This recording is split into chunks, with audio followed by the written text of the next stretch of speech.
نماز پڑھیں۔ جیسا کہ میں نے آپ کو یہ بات ضرور بتائی تھی کہ شرائط اور ارکان ان دونوں کو ملا کر ہم نماز کے فرائض کہتے ہیں، یعنی شرائط اور ارکان دونوں جب شامل ہوں کیونکہ دونوں چیزیں فرض ہوتی ہیں، اس لیے اسے نماز کے فرائض بھی کہتے ہیں، شرائط بھی کہتے ہیں، ارکان بھی کہتے ہیں۔ تو تین ایک ہی چیز ہے، فرائض دونوں کو شامل ہیں جبکہ شرائط الگ ہوتی ہیں، ارکان الگ ہوتے ہیں۔ جب دونوں کو ملا لیں تو فرائض، تو مطلب فرائض کا یہ ہے کہ شرائط میں بھی ہر ایک چیز لازم ہے، اس کے بغیر بھی نماز نہیں، اور ارکان نماز میں بھی ارکان جو ہے ان میں بھی ہر ایک چیز لازم ہے، اس کے بغیر نماز نہیں۔ تو ارکان جیسا کہ میں نے لکھے ہیں سات نماز کے اندر ارکان۔ تو سب سے پہلے جو ہے یہ تکبیر تحریمہ،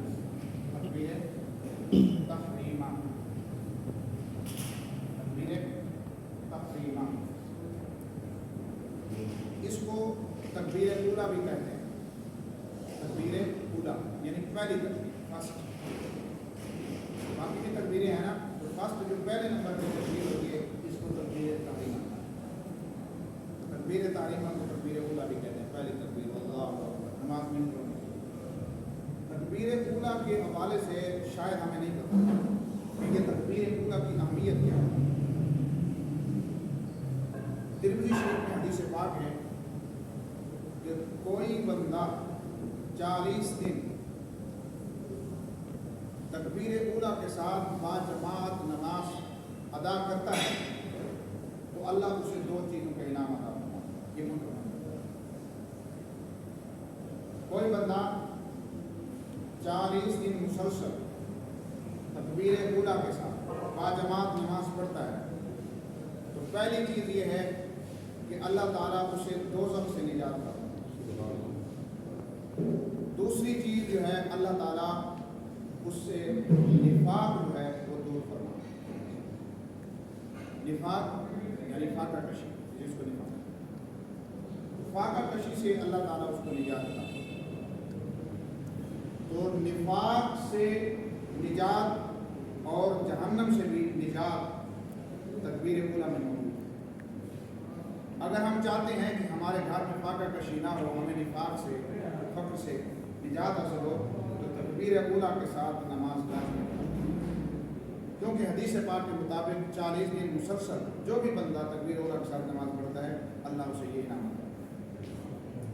تو کیا ہم نہیں چاہتے کہ ہمارے جو ہے فاقہ کشی ختم ہو، فقر ختم ہو اور رزق میں کشادگی اور وسعت ہو، تو کیوں نہ ہم تکبیر اولیٰ کے ساتھ نماز پڑھیں؟ ہم نہیں چاہتے کہ ہماری جو ہے اللہ تعالیٰ ہمیں جنت عطا فرمائے، دوزخ سے اللہ ہمیں محفوظ فرمائے، ہمیں چاہیے تکبیر اولیٰ کے ساتھ تکبیر اولیٰ کی یہ نام۔ اس کے علاوہ کثیر احادیث ہیں مگر وقت اس بات کی جاتی ہے۔ دوسرے نمبر پر ہے قیام۔ قیام جو ہے اس کا مطلب ہے کھڑا ہونا، کھڑے ہو کے نماز ادا۔ تو نماز فرض نماز ہے یا کوئی اور نماز ہے نفل کے علاوہ، نفل کے علاوہ مثلاً سنتیں ہیں، وتر ہیں، تمام نمازوں میں قیام جو ہے وہ فرض ہے۔ تمام نمازوں میں نفل کے علاوہ، نفل کے علاوہ تمام نمازوں میں مثلاً عید کی نماز ہے، جنازہ ہے، جتنے بھی نمازیں سب میں قیام کیا ہوتا ہے؟ فرض ہوتا ہے۔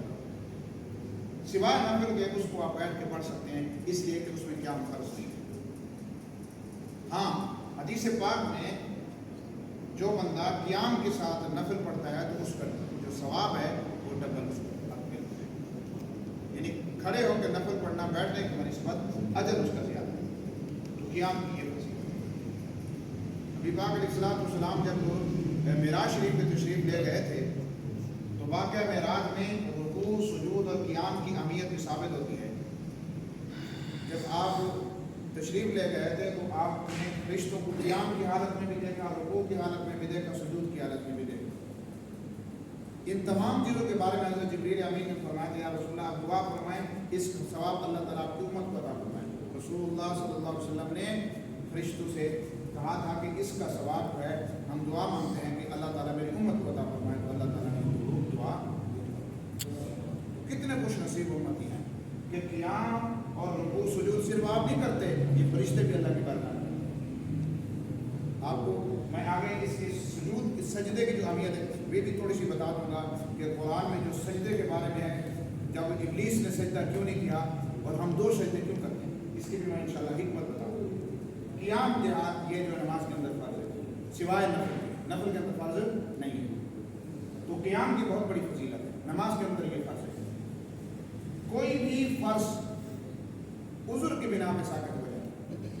اگر کوئی بندہ معذور ہے تو اس کا عذر کی بنا پر کوئی بھی فرض ہے وہ ساقط ہو جائے گا. جیسے قیام میں تو کھڑے ہو کے نماز نہیں پڑھ سکتا تو وہ بیٹھ کر نماز پڑھ سکتا, اس کی نماز ہو جائے معاملے مجبوری. ٹھیک ہے جی, مجبوری جسے ہم عذر کہتے ہیں جی, عذر کی بنا پر قیام ثابت ہو سکتا ہے, یعنی آپ بیٹھ کے نماز پڑھ سکتے ہیں. تو کرسی پر نماز پڑھنے کی بنسبت زمین پر نماز پڑھنا درجہ اولا بہتر ہے. یہ کرسیاں ہمارے دور میں رائج ہو رہی ہیں, ورنہ پوری کی کرسیوں کی کوئی شرعی حیثیت نہیں. لہٰذا بیٹھ کر نماز پڑھنا اس میں زیادہ عاجزی پیدا ہوتی ہے بنسبت کرسی. اس لیے بیٹھ کر کھانا کھانا اس میں بھی عاجزی ہے, زمین پر کھانا کھانا اس میں بھی عاجزی ہے. یہ نبی پاک علیہ السلام کی سنت ہے. تو ہمیں جب باقی چیزیں ہم کہتے ہیں کہ ہمیں زمین پر بیٹھ کے ہمارے اندر عاجزی پیدا ہو, نماز کے اندر بھی یہی کیفیت ہے کہ آپ بیٹھ کر نماز پڑھیں تو زیادہ ہو.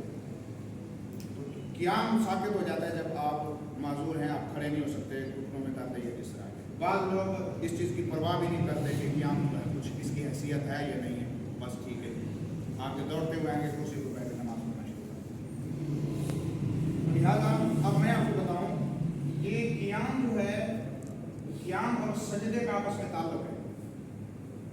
فقہاء کرام نے فرمایا کہ جو بندہ سجدہ نہیں کر سکتا اس پر قیام ساقط ہو جاتا ہے. ایک تو یہ ہے کہ بندہ قیام نہیں کر سکتا, سجدہ کر سکتا ہے, وہ بیٹھ کر قیام اس پر ساقط ہو گیا, سجدہ وہ کرے, سجدہ ساقط نہیں ہوتا. ہاں ایک بندہ ہے سجدہ بھی نہیں کر سکتا